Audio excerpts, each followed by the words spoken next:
Akkam jirtu ilmaan Oromoo biyya Jarmanii keessa jiraattanu. Egaa diina Oromummaadhaan nutti dhufe Oromummaadhaan ittisuu qabna yaada jedhuun lammii keenya Walloo amma karaa humna addaa Amaaraatiin duguggaan sanyii irratti raawwatamaa jiru cinaa karaa siyaasaatiin, karaa qabeenyaatiin, karaa beekumsaatiin, karaa miidiyaatiin dhaabbachuun dirqama lammummaati. Kanaaf nutis hawaasni Oromoo biyya Jarmanii sochiilee sanaan dura turanillee yeroodhaaf dhaabnee kan itti fufnu ta'a. Sochiilee gargaarsaas haa ta'u waan biraa. Amma garuu xiyyeeffannaan keenya guutuun gargaarsa maallaqaatiin, miidiyaadhaan, beekumsaan, karaa adda addaatiin, warri amantiis karaa amantiitiin warra Oromummaa isaaniitiif jecha diinaan marfamanii nu duraa dhumaa jiran obboleewwan immoo goota ta'an Walloo bara Atse Tewoodiroos irraa jalqabee cabsuuf yaalanii kan hin dandeenye kan uummata Oromoo morma ol qabachiisan cinaa dhaabbachuu qabna. Kanaafuu waamichi nuti isiniif taasifnu magaalaatti koreen dhaabbatee gargaarsa maallaqaa sassaabaa jirra. Hanga humna keessanii hanga dandeessan akka gumaachitan kabajaan isin gaafadha gama kiyyaan. Ana Abduu Qaadii Abbaa Jabalii. Egaa dhimma biraatiin kan wal agarru ta'a. Galatooma. Ashama akkam jirtu ilmaan Oromoo biyya Jarman jirtan. Duraan dursee nagaan koo gama keessan nagaa'uun jedha. Har'a sagalee kanaan gama keessanii kan hin dhufe. Akka hundi keessanii sabquunnamtii garaa irraa dhageessan biyya keessatti mootummaan naftanyaa Abiyyiin gaggeeffamu mootummaa Amaaraa naannoo Amaaraa Liyyuu Haayilii sa'aatiin meeshaa ammayyaa hidhachiisuudhaan lakkoofsa hedduudhaan uummata Walloo gubbaarratti duguggaa sanyii deemsisaa jira. Akka miidiyaa adda addaarraa akka dhageenyutti yeroo ammaa kana qabeenya isaanii barbadeessuudhaan mana isaanii itti gubuun mana keessatti illee namni lubbuun keessa otoo jiru namni utuma keessa jiru manoota gubuun midhaan qaban qabeenya qaban hundumaa barbadeessuudhaan lubbuun ilmaan Oromoo hedduu goodaatti harca'aa jira.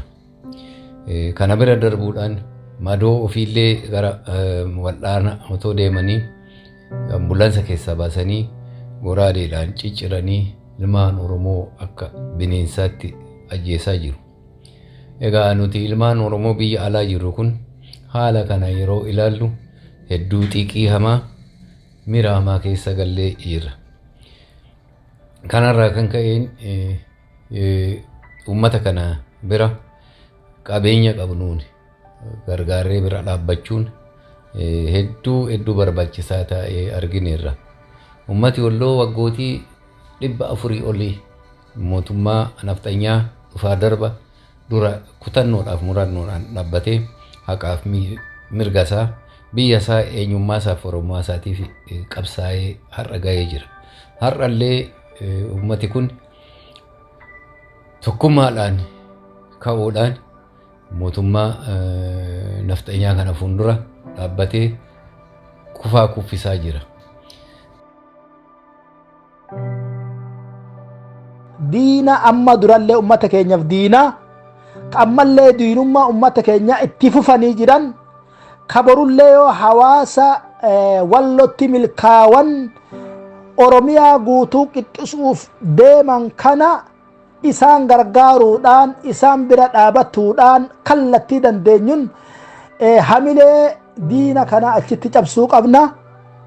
Dubbiin dubbii xiiqiti, dubbiin dubbii namummaati, dubbiin dubbii diina dura dhaabatuuti. Kanaaf namni horiin isaa yeroo akkanaa kanan baane horii man qaba jeetu waan biraa taa'uuf hin qabu. Namummaa yeroo akkanaa tana namatti hin dhagamne namummaa hun taatu. Namni yeroo akkanaa hin morkine morka keessa namni hin galle nama idmee morkatun jedhamu. Kanaaf hawaasni keenya kabajamaan, hawaasni keenya arjaan, hawaasni keenya jaalatamaan hawaasni Jarmanii bakka jirtan hunda sagalee xixiqqoo keenya tana yoo rabbi barakaatti godhe goda hunda seensisaa haa wal gargaarru Oromoo Walloo bira haa dhaabannu osoo yeroon hin dabarre Oromoo Walloo haa dhaqqabnu guyyaa muraasa qabna gargaarsa isaaniitiif marxifannee ol kaane walitti waa hiloomne namu wanni goonu tun geestee akka gartanii achi geessifnee ragaa isiniif deebifna yoo rabbi je'e karaa saniin akka nu hordoftaniin isin yaaddachiisa ammaaf ammoo hawaasni Jarmanii dirmadhaa yeroon osoon dabarre Oromoo Walloo bira haa dhaabannu Oromoo Walloo haa qarqaarru Oromoo Walloo haa tim'ifnuun isiniin je'a galatooma horaa bulaa